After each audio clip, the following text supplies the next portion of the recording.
Welcome to the Joy Lab podcast, where we help you uncover and foster your most joyful self. Your hosts, Dr. Henry Emmons and Dr. Amy Prasek, bring you the ideal mix of soulful and scientifically sound tools to spark your joy, even when it feels dark.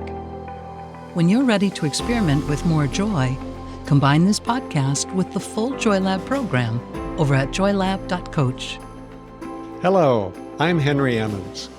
And I'm Amy Prasek. So welcome to Joy Lab, where we infuse science with soul to help you uncover joy. To do that, we focus on our elements of joy, the positive inner states and emotions that become the building blocks for a joyful life. The element we're digging into in this episode is gratitude. Again, and we're digging into that second aspect of accepting what is. So if you haven't listened to the last episode, number 30, you may want to go back there before this one to fully make sense of what we're playing with here. So last episode, we talked about seeing what is. And I think the order is really important here. Accepting what is comes after seeing what is. I'm just hearing that common saying in my head right now. It is what it is. And I'll respond, well, what is it? We don't have to analyze everything for sure. But for the big stuff, I think if we don't see what it is, if we just have blind acceptance, then we're really just ignoring it and giving up our power. Because we can't learn anything from it, we can't apply gratitude, and we can't take wise action in response to it. So that's what we're digging into. With the last episode, we got into some strategies to help us see more clearly, to take in that bigger picture. And now it's about acceptance, accepting the rough stuff, the is what it is stuff, and the wonderful stuff. So interestingly, I think that piece of accepting the good is often overlooked or harder sometimes. And we'll get into that as well. It seems like that should be the easy part though. But I guess some things can be difficult all the way around, right, Henry? Yeah, thinking back to when I first started learning about and practicing mindfulness, this idea of acceptance felt pretty unfamiliar to me, actually.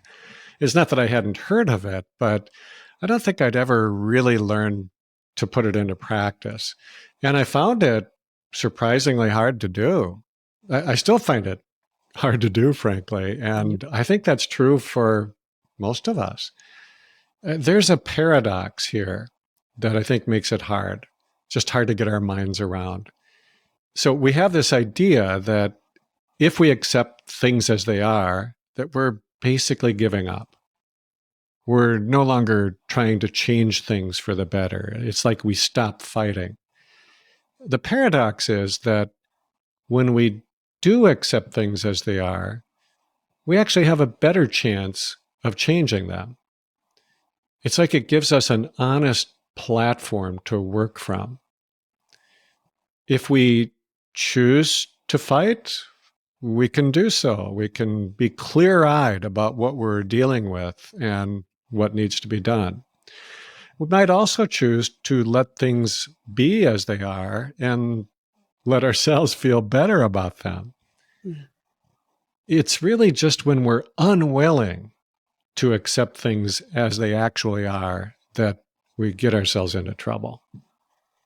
Now, we all have bad things happen to us, of course. Like when COVID started, we had to cancel trips and get-togethers and everything essentially. Yeah. Or, if the economy tanks and we see our savings just evaporate, or, somebody we love is diagnosed with a life-changing illness. None of us wants this stuff. And the bad feelings pop up right away.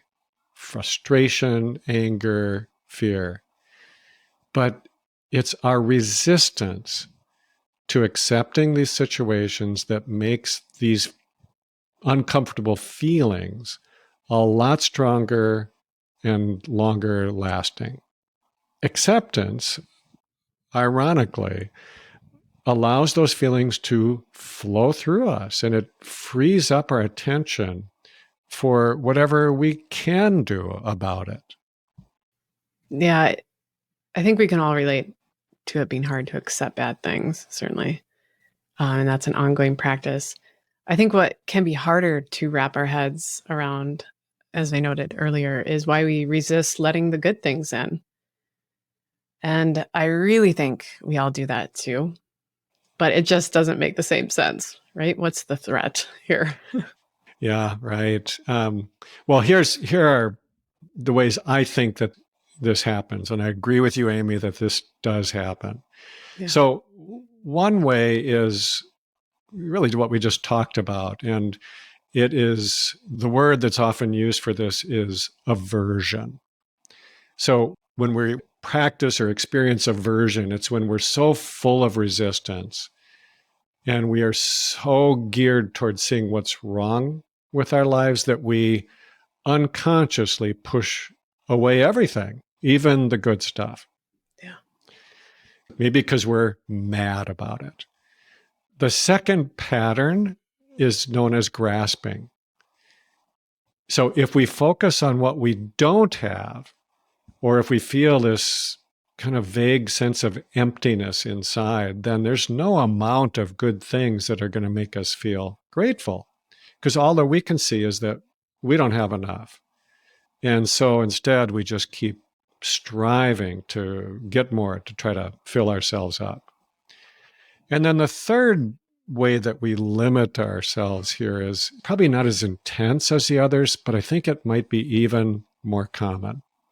And it's often called mindlessness, but I think you can think of it as just not being able to see the good stuff. It's as if you just aren't tuned into that frequency. So the goodness is there, you just aren't aware that it is there. Now, some of you may recognize these three patterns because in mindfulness teaching, these are often talked about as the primary sources of suffering. And they're considered to be universal. All of us do these things. But we do have a tendency, many of us at least, to gravitate more toward one pattern than another, kind of our favorite flavor, if you will. And I think you can look at these as obstacles because they are blocking our access to really all of the joyful states, including gratitude. Yeah, I think we kind of got into mindlessness last episode and had some great strategies to consider to help working with that. We'll get into it a little bit today too. And aversion and grasping, I can relate to those. And we'll get started actually on some future episodes for those because they deserve some solid discussion time. In the meantime, I think a related tendency to aversion and something that stands in the way of gratitude is something called cheerophobia, which is essentially the fear of being happy.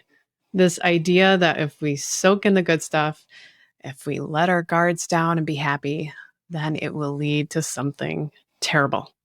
It's not a diagnosis, but it's considered a kind of anxiety. And it may sound extreme because it has that phobia name, but I think many of us can find ourselves in that space. I'll throw out some common thoughts or expressions that relate here. Nothing good ever lasts. This is too good to be true. I just know something bad is going to happen. The other shoe is going to drop. Cheerophobia, huh? Right? Where do you come up with these things? I have so many. So many things running around in my mind. There is a word for everything. Mm-hmm. So I have a pretty simple way of thinking about this. On the surface, it makes no sense to limit our own happiness. And I think that this is just an innocent, unconscious attempt to protect ourselves. It's innocent because none of us set out to make our lives less happy. Whatever we're doing, I think it's the best we can do at that moment in time. And I think it's unconscious because, we really don't realize that we're limiting our access to good things. If we were aware of it, maybe we'd make a different choice. That's actually a really good reason to take up some kind of awareness practice, by the way, like we do in Joy Lab, because it gives us the tools to make healthier choices. So I think it begins as a way to protect ourselves. Maybe at some earlier time in one's life, there was a really bad thing that happened after something really good happened. And that kind of trauma just stays with us if we aren't able to consciously work it through for whatever reason. But it's not only trauma that can cause this. Many people believe that if they don't let themselves feel too good, there's less to lose. Right. It's like what goes up must come down, right? So if you don't let yourself go up too high, you won't risk falling down too far. But I think that what might start out to be self-protective, maybe years earlier, might not be protective anymore. And maybe it's time to try something different. I'm going to hand the microphone to my surveillance self, which will say the key to happiness is low expectations. Then I'll take the mic back. But a lot of clinicians and researchers note that this fear or aversion to happiness often stems from a childhood experience where something good was immediately followed by something bad, sort of like you're referring to with trauma, Henry, or childhood trauma. So there has to be a bit of repetition here to create this pattern in the brain of this pleasure pain cycle, or it could be an experience that was pretty big, something that sent the message immediately into the brain with a big shove. So for me, it was one experience that really created this fear cycle for me. So I will share my cheerophobia here. God, I love the name. So it helps. I have this distinct memory of feeling really happy in the early part of my senior year of high school, like swagger happy.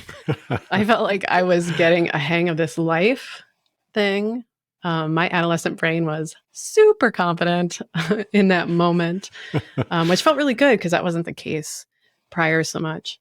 I even remember saying to my boyfriend in late fall, "Do you ever feel like stuff is so good that something is going to happen soon to destroy it all?" And I asked him in sort of this half joking sort of way because everything felt so good. And so I can't help but think there was sort of a bit of premonition there, or some of this cheerophobia in me already. And anyway, that first week of January, just a short time after I had that thought and conversation, but that feeling, as I was soaking in some happiness, my dad went missing and then was later found dead. And so I had this really poignant experience of joy that was smacked by confusion and tragedy, these really intense, conflicting emotions. And it sent that relationship deep into my cells. It sent this message to my adolescent brain that joy leads to tragedy. So maybe you listening can relate at some level, something good that you sort of take a moment to soak in, and then you get smacked by bad news. We've all had that, I think. These conflicting moments that send a big message to your body and to your mind. I think the good news here is that even though this feels so solid, so concrete, this relationship, it can almost always be rewired. There are some therapies that seem to be more helpful to do this rewiring, like insight-oriented therapy, CBT, cognitive behavioral therapy, which is what we have embedded in the Joy Lab program, and neurofeedback tools, all of which I have used in some capacity and certainly recommend. Well, I really like how you described that experience as going deep into yourselves. Yes. I think that's exactly what trauma experts say is happening, quite literally. Painful thoughts, fearful thoughts, protective thoughts, if they get repeated often enough, they become cellular. Like the entire body becomes sort of a storage depot for past pain. And, we can carry on for a long time, not even knowing it's there. And then suddenly something happens that rekindles it. We've talked before about neuroplasticity, which basically means that we create mental pathways through repetition. I think of the brain as kind of a big communication network, and I'm pretty concrete. So I see a picture in my head that looks kind of like a road map. There are these really busy cities that create these transportation hubs, let's say, where roads are going out in every direction that connect with other really important cities. But instead of cars and trucks traveling on these roadways, the brain has these information highways. So all of these relay centers are talking to each other, communicating by using chemical and electrical information, kind of messengers, if you will. Now, one of the biggest and most important of these hubs, and you know it's important because of its location. It's like being right in the center of a country. And it's right in the middle of the brain, kind of sending its projections out all over to other areas of the brain. And it's called the amygdala. And when it gets activated, it gets louder than every other brain center. It yells emergency when you feel threatened. Right. Whether the emergency is real or not actually doesn't matter so much to it. And there's just no way you can ignore it. It takes over the whole system until you do something to alleviate that sense of threat. And that's often referred to as an amygdala hijack. I think your brain got hijacked as a teen, Amy. You know it's not true that joy leads to tragedy. But again, truth doesn't matter to the amygdala. Only survival matters. And that's why we have to do something to become more conscious so that we can rein in these loud voices that tell us the world is this awful, threatening place. Of course, it can be threatening. And when it is, you bet we want that alarm system to work. And we want to be able to take action immediately. But the truth is, most of the time, the world is not threatening.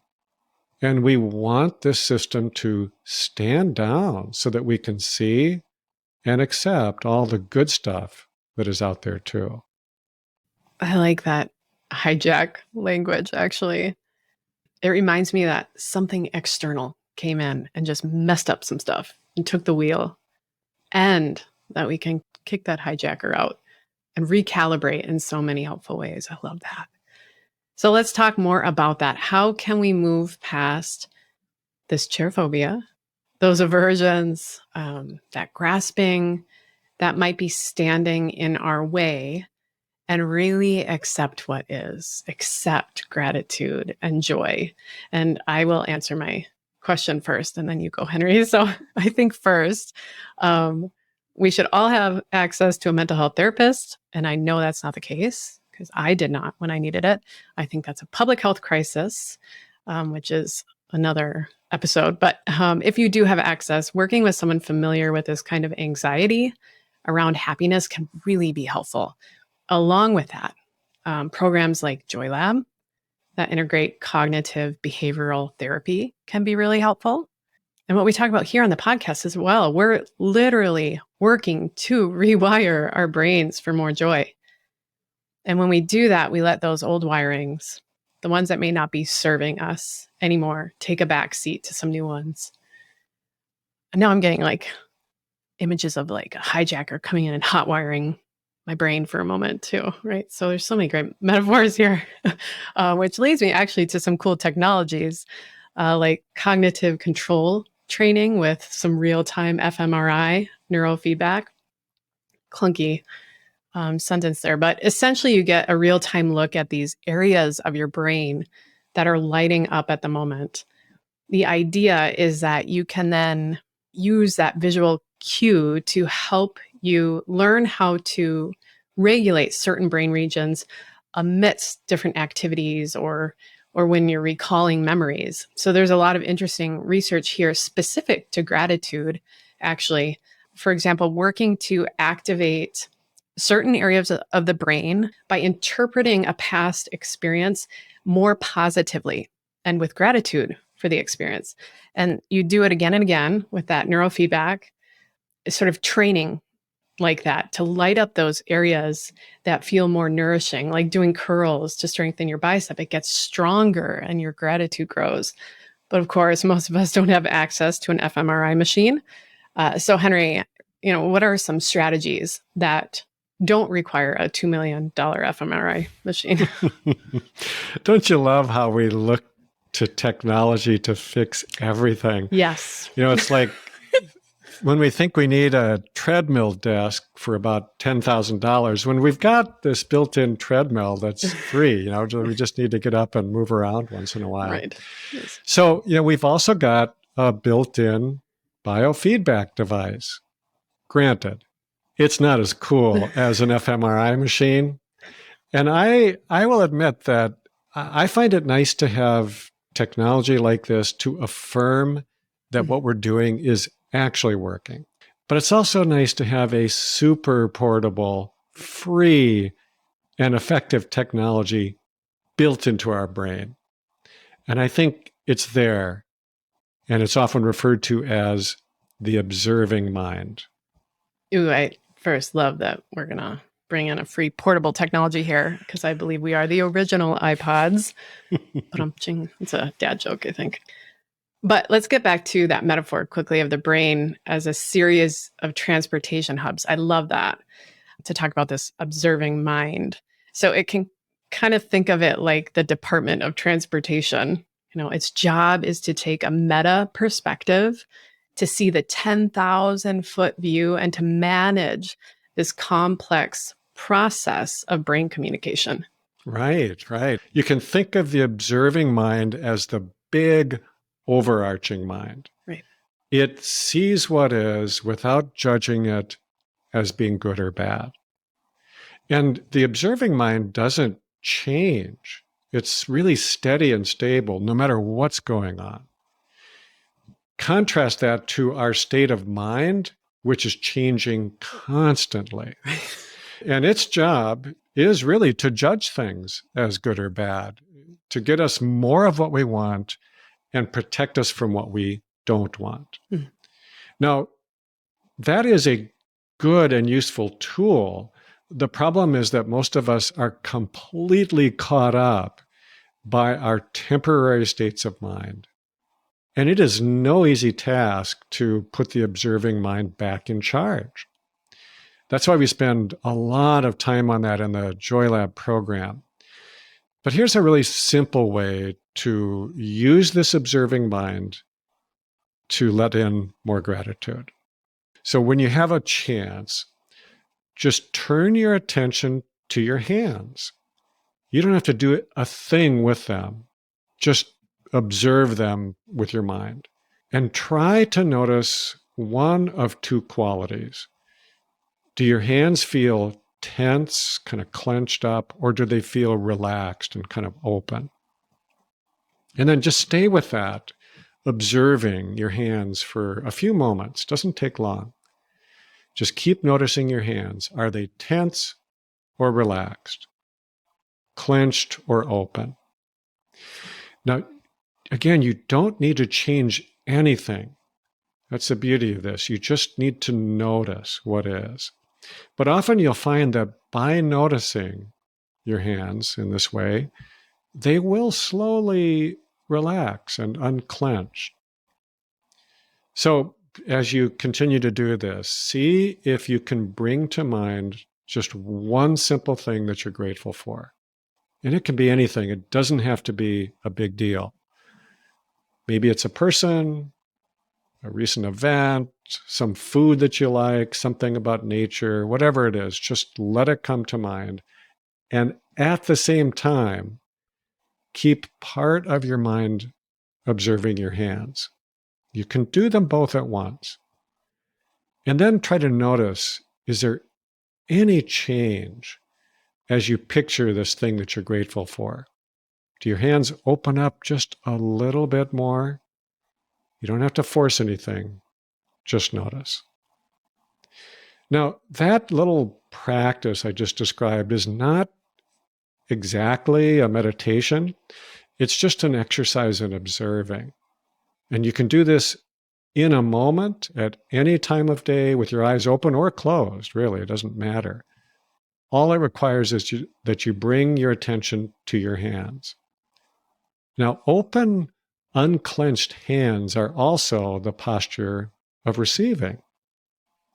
So you can create this kind of virtuous cycle of noticing, opening, and receiving more things that make you feel grateful.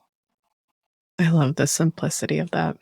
Actually, I was lucky enough to study in Dharamsala, India with traditional Tibetan medicine doctors. And they would always say that for both the practitioner and the patient, the people, all of us, our most powerful tools are our hands for healing. There's so much power there to access. So we've talked about accepting what is in this episode, and we'll take that one more step next episode into how gratitude can fuel action and brew up more gratitude, that powerful upward spiral that you just noted, Henry. But before we go, I want to share something Sharon Salzberg wrote about acceptance. She's an awesome mindfulness and acceptance teacher, among other things. She has some great imagery, I think, on how we can accept what is amidst the obstacles, particularly thinking of aversion and grasping. Here it is. Acceptance doesn't mean succumbing to what's going on. When we succumb to a situation, we collapse into it or become immersed in it or possessed by it. Yet acceptance clearly doesn't mean we struggle against the waves. Trying to push against the waves or push them out of the way exhausts us and is futile. We have to use the momentum of each wave on the crossing to help us go along. The crossing of the flood is only accomplished one moment at a time. The art of this accomplishment is the ability to continually begin again. We set forth, we struggle or get muddled or anxious, we lose our balance, and then realizing it, we begin again. We don't need self-recriminations or blame or anger. We need a reawakening of intention and a willingness to recommit, to be wholehearted once again. Thank you for listening to the Joy Lab podcast. If you enjoyed today's show, visit joylab.coach to learn more about the full Joy Lab program. Be sure to rate and review us wherever you listen to your favorite podcasts.